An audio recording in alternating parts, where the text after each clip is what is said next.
بنورك يا حبيبي. انت يابا في الموضوع اللي انا قلت لك عليه. كلمتها. ايه وقالت ايه؟ قالت يعني بنتها لسه بتدرس زي ما انت عارف، اه وفي الجامعة وكده، فما تاخد شهادتها ربنا يسهل. بتاخد شهادتها ربنا يسهل. انا لسه بقى استناها لما هي تاخد شهادتها وربنا يسهل. اه. طب وبعدين بقى يا ست الكل، هو يعني اللي اتعلموا اخدوا ايه؟ خدوا كل حاجة حلوة. خدوا كل، انا قصدك ايه؟ يعني قصدي عشان نجيب من الآخر وما فيهاش إحراج ولا كسوف. ايوه أنت إنسان فاشل. اه. هقول لك في وشك ولا غشك.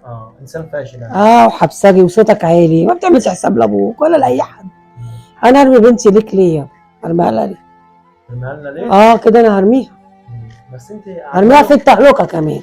التهلكه كمان. وما كانتش تهلكه بقى لما بقالكوا اكتر من 5 6 سنين قاعدين فوق في الشقه بتدفعوش مليم، واكل وشرب ولبس وكل حاجه على حساب الراجل ده. دي مش تهلكه برضه لينا ولا ايه؟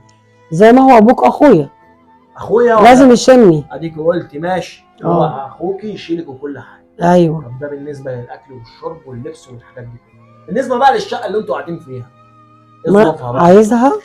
طبعا عاوزها عشان هتجوز فيها. طب ورأي أبوك إيه؟ مالكيش دعوه براي ابويا، انا ليكي دعوه بكلام انا. أيوه. ابويا يقول اللي هو عاوزه، في النهايه هعمل اللي انا عاوزه. خلاص ما تعليش صوتك عليا وخليك مؤدب. واخد بالك صوتك عالي وده اللي أنا بقوله. يابا اسكت والنبي، اسكت بس شويه كده. اسكت بس، ما هي اختك اللي انت عمال تحاملها دي في الاخر يا عم الحاج رفضت ابنك، تقول عليها انا فاشل يعني